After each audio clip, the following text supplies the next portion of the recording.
Hi everyone, it's day 26 of This Much Is True, a little obstacle course I've put myself to, even through, in terms of a discipline to be on camera pretty much every night, unfortunately for you, all two of you, for about 91 days or so. I've only missed about 3 days, and 2 because I was away, and a third because it was just logistically impossible.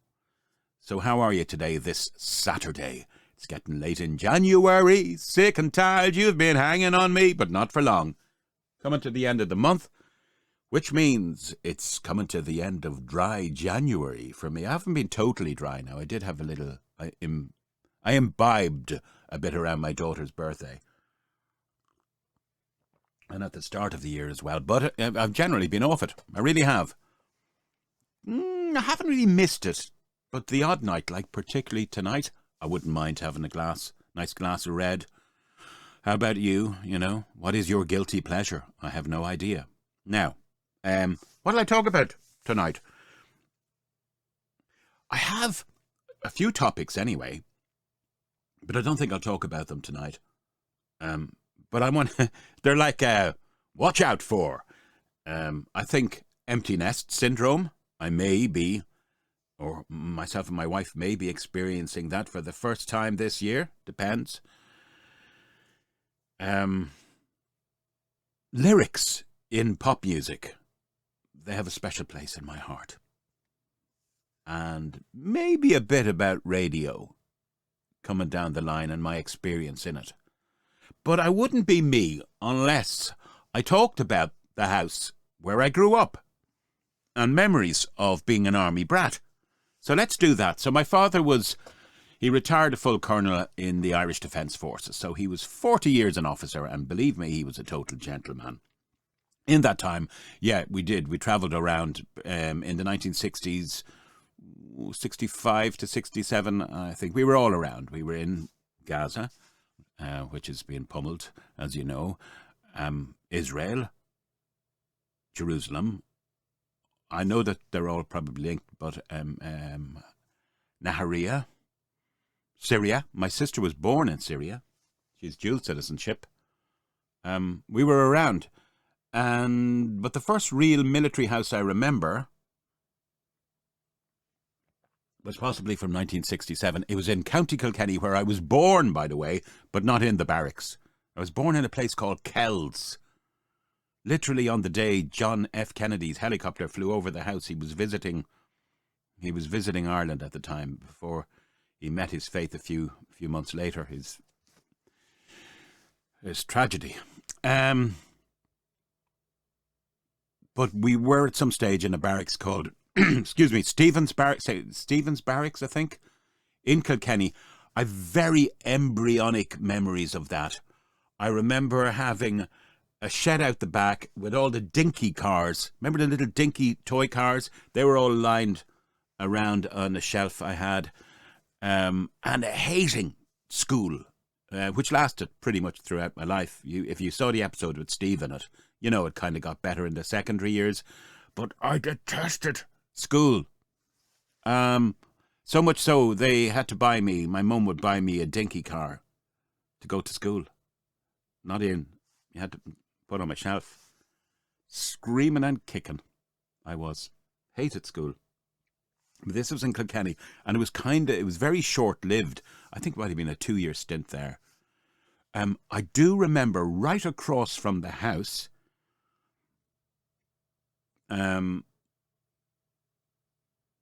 strange, there was an old decommissioned, is that the word? Anyway, it used to be a church, but it wasn't a church anymore, because my brothers and sisters used to go around inside on roller skates, and around that vicinity there were Nissan huts. You'll see them all over England, especially during the Second World War, and still in barracks. They're made to a certain specification.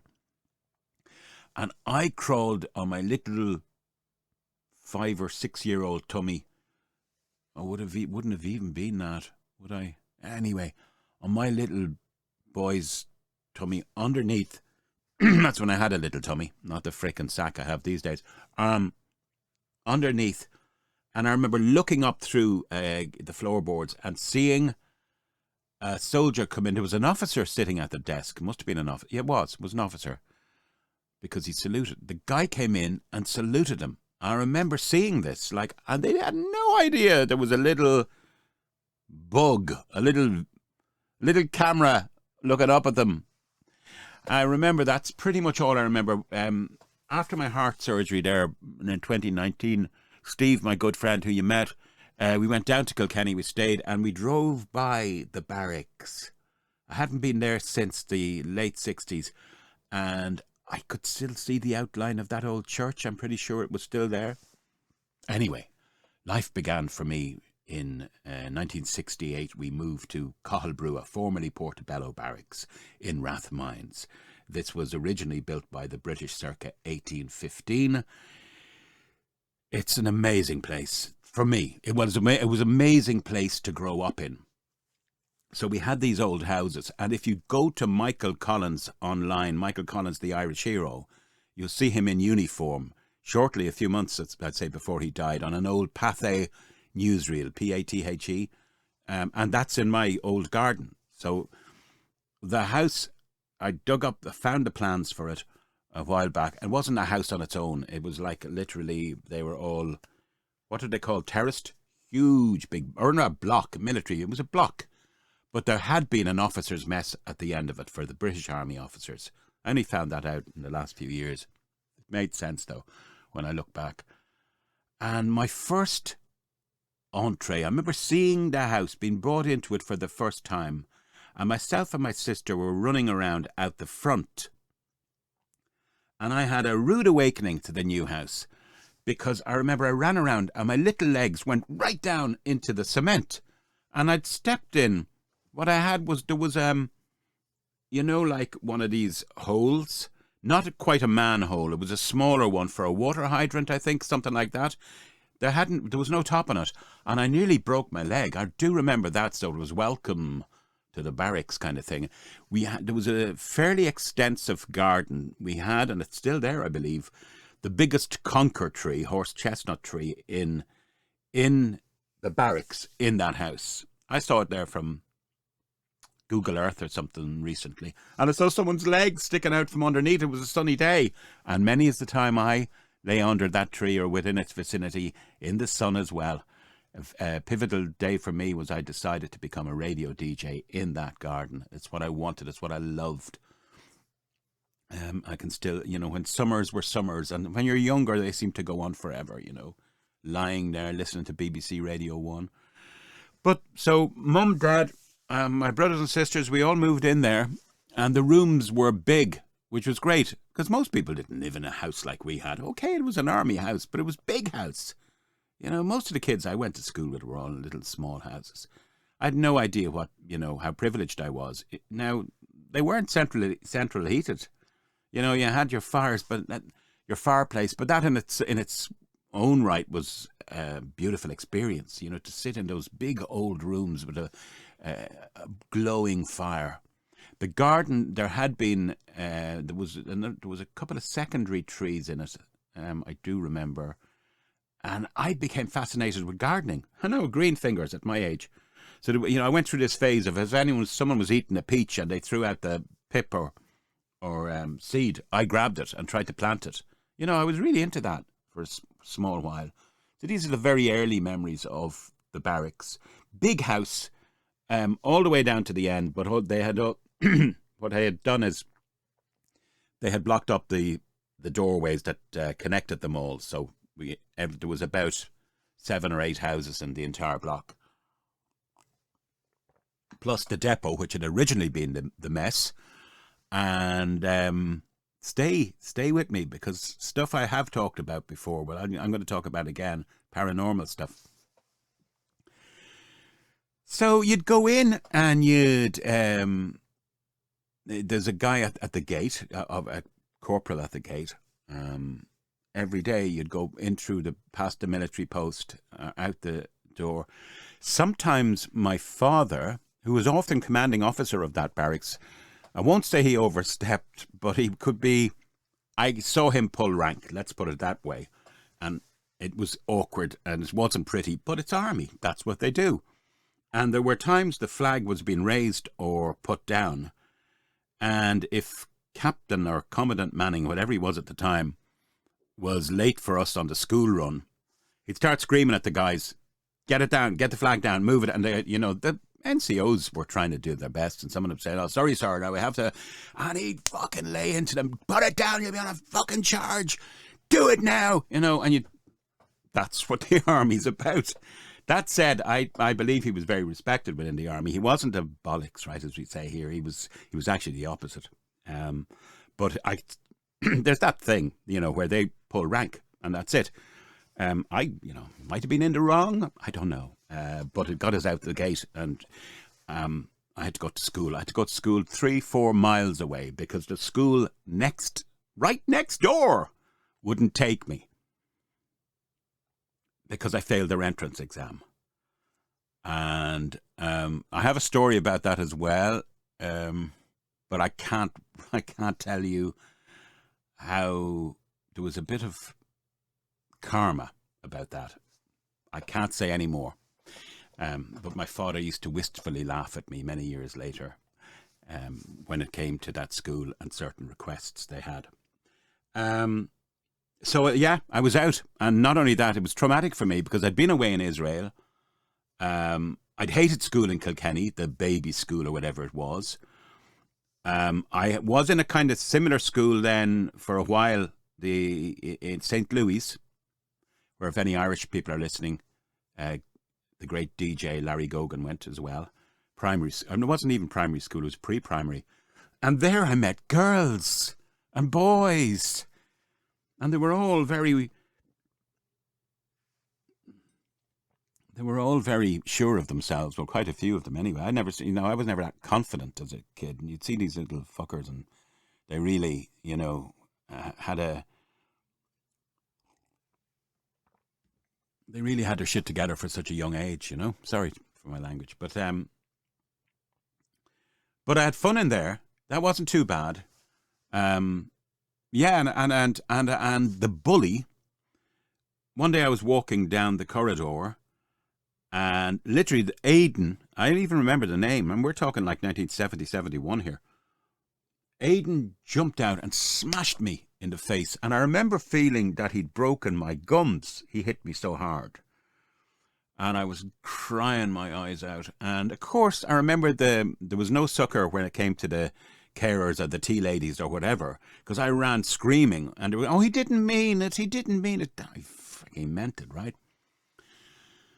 So, yeah, I basically, if not that day, the next, or, you know, I had my revenge. I had my day in court with him because he was walking down. I smashed his face in, pretty much. I remember hitting him really hard, like Mannix used to do, the TV detective. He'd punch people in the face, and I punched him out so many times that he ran away in his little shorts, and he ran down between these two desks. And I remember the name. There was twins. They were English. They were called the Share twins. And one of them put his hand on that desk and the other desk, and he ripped himself up. And as Aidan was running towards him, fleeing, he kicked him right in the stomach, right? So that was like high fives all around, the bullies down. And the weird thing was, then the good kids, you know, you see the gutless kids. Oh, and especially the girls who I always liked the girls. Oh, Mark's a bully, you know, and oh, Jesus, you can't win. I've just ran the fucking desperado out of town. I should be the hero, but now I'm a bully myself. I remember that. Anyway, I won't talk about the school days because I'd mentioned them on the video with Steve 2 or 3 videos back. But that was a culture shock in itself because it was all Irish. So I had to learn to go to school, and we did every subject, including French, with the exception of English, in Irish, in Gaelic. So, tá mé an Gaelga a labhairt. Os na míle bliana ó hin. Now, it's rusty now, but I could speak. I can understand it on the news if it comes up, or the nuacht, as they call it here. The Barracks and I started life in 68. We parted in 1992. I have great memories, particularly of falling in love with music and transistor radios and the pop songs that were out then. Early stuff like Free, All Right Now, Bachman Turner Overdrive. What was it? Remember dancing round in old L.A. Oh, The Love Affair. Was that it? No. The Affair. Anyway, I remember bands, Glitter Band, of course, the notorious Gary Glitter. The Bowie thing didn't take off for me at all until much later. Slade, of course, Mud, all these great glam rock bands, and then into disco, you know, as a young teenager, disco coming along. I Feel Love, Donna Summer, Giorgio Moroder, way ahead of its time, of course.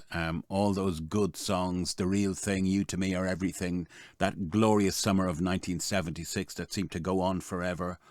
And they say, oh, we've just had the hottest summer. I think that's bollocks. I think the summer of 76 was a sizzler. Everyone knew it. There was water shortages. Life was so much better, I have to say. People were so much better, I have to say. And of course, in many years' time, you that are looking at me thinking that I'm old, believe me, you'll get there if you're lucky, and you'll be out of fashion, and you'll know what it feels like talking to your camera here. So, you know, enjoy your life while you can, especially those youthful years. And the Barracks was there, and I saw, I'm not going to go into details, I've told it too often, but I saw a ghost. I literally came face to face with a ghost in that barracks. Michael Collins, the hero of Irish, who I just narrated for the Irish government, a documentary on him 2 years back. Michael Collins had an office there, I think. I know he did. The big fella, as he was called. Didn't see his ghost. It was a lady's I saw. And there had been a poisoning in the barracks in 1874. I could never attach it to our house because the records went back with the British. But it would have made a lot of sense, because to me, I think it wasn't like a haunting. I think imagery is replayed under certain atmospheric conditions. This has always been my theory, and I saw that. And you know, guys, in 1919, I was back in that barracks. I hadn't been there since 92, as a guest of some of the army guys. And it was a Halloween night, so they were seeing the barracks at night and going around all the old places. They went to the depot, which was right adjacent to where my parents' bedroom was, and where that bedroom was, I just told you about, with the ghost in it. And they started to say, look, before we say anything else, this part of the barracks, we've had more reportings of goings on, paranormal stuff that our lads don't even care about, but we've had it all in this particular building. And they didn't even know that I was there going, you're telling me? I literally live next door to it.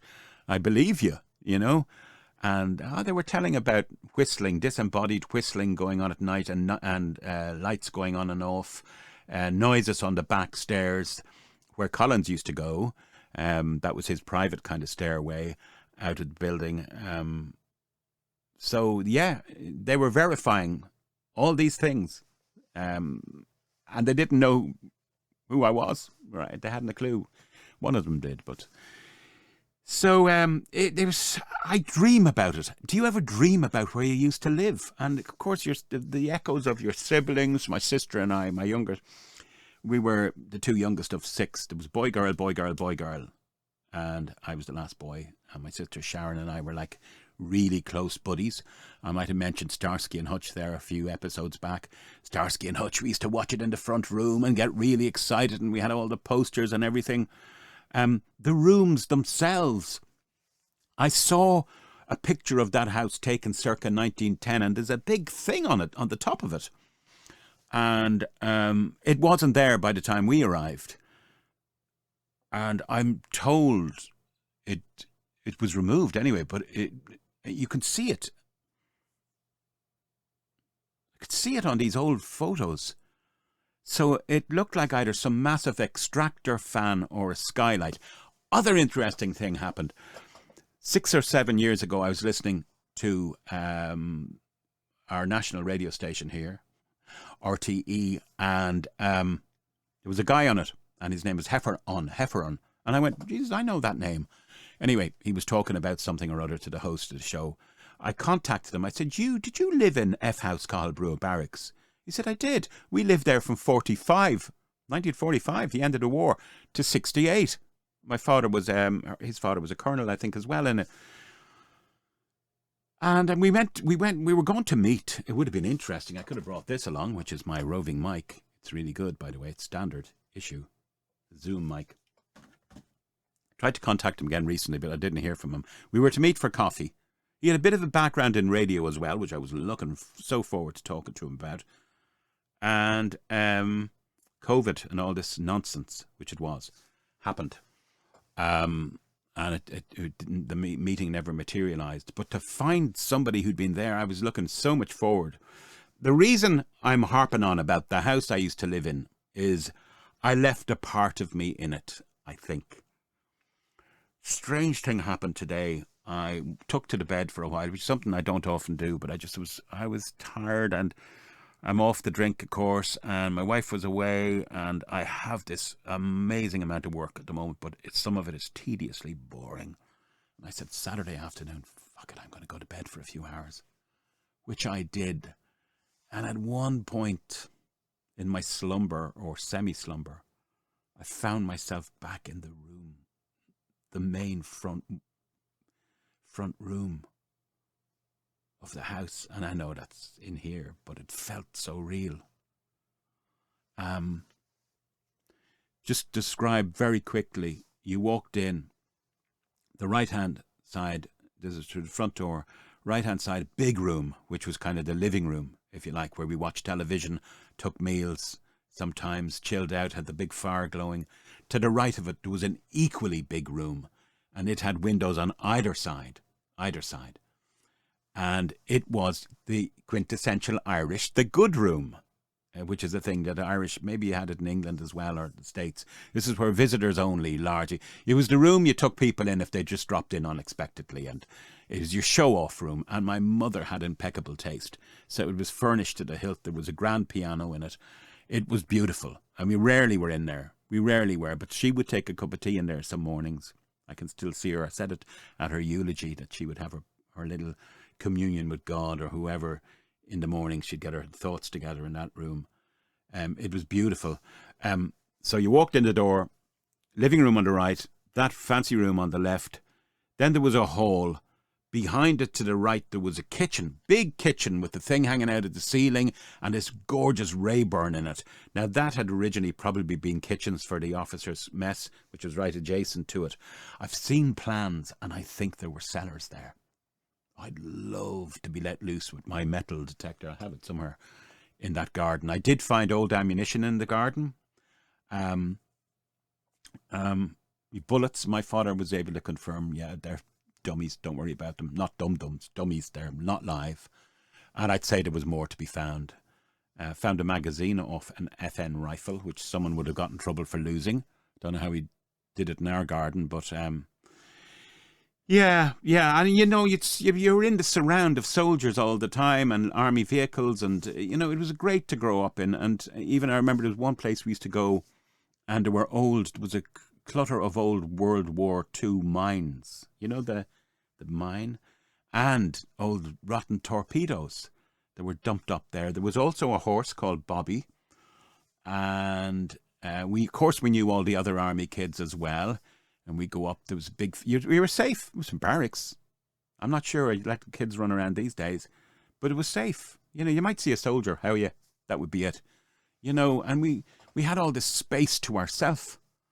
And all these guys with guns and armoured cars and helicopters would land every so often. Excuse me. Helicopter would come down and land in the field at the back. Beyond the field at the back, big, across the road, into Rathmines, big church, the massive green dome on it, hugely distinctive. Terry Wogan was married there.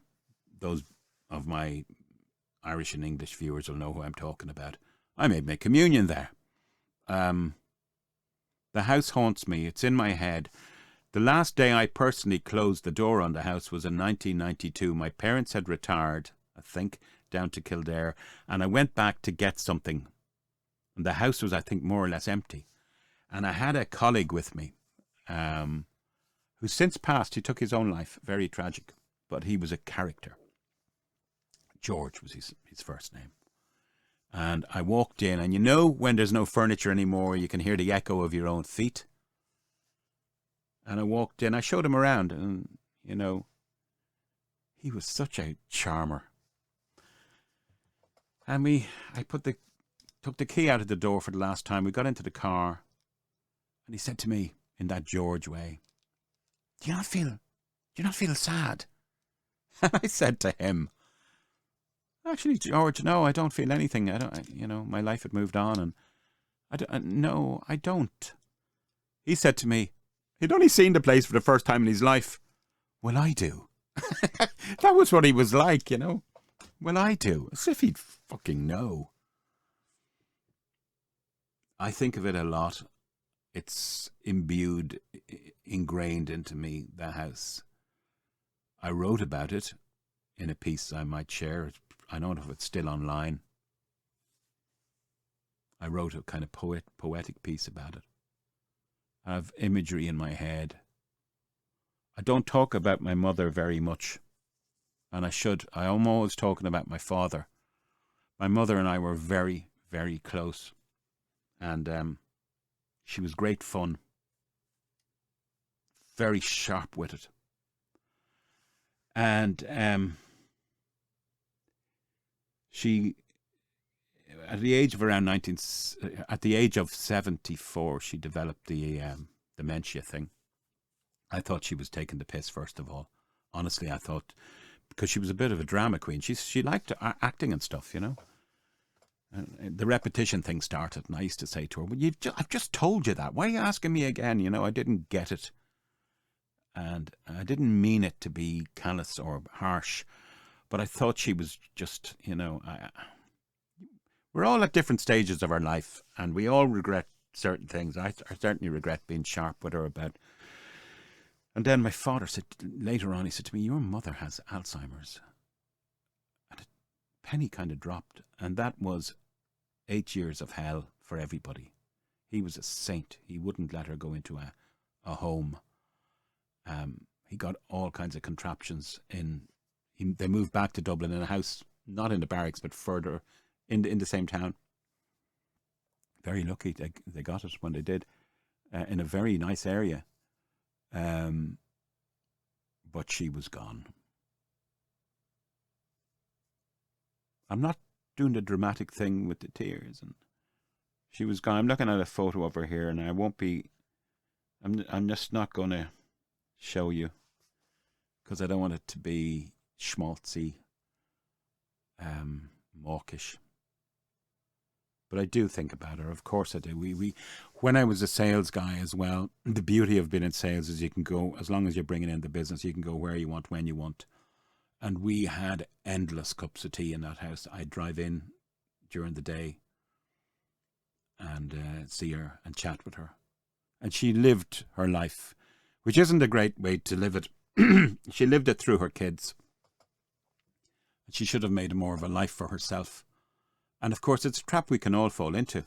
You can start living vicariously through your children's achievements and their positions in life and their ups and downs and their relationships and all kinds of stuff. And really, it's not a great idea. I will be talking about the empty nest, which I haven't experienced yet, but I'm getting there very quickly. I really think you need to do something for you. I've been getting out more this year because I haven't got out enough. And now a lot of it's to do with my work. It's solitary kind of work. And I'd love to be out with more people, drinking more coffee and out and about. And she didn't do that for the longest time. And I think that's part of what kind of, okay, there's a mental condition as well and a chemistry and all that stuff. I know all that. I know it. But I think if she had been more engaged, she may not have succumbed quite as quickly to that thing. Right, I think that's enough. You've said more than enough, haven't I, Mabel? I've said more than enough. Take care. because I care. Remember, we will be talking about glitter band, empty nests, and lyrics in rock and roll and radio as well. Please contact me here. I hate looking at that email and finding nothing in it. I know you might be looking in, Nigel, and also it's a pleasure to announce Ray from Ray's Rants has been checking out my videos as well. Do check out Ray's Rants. I'm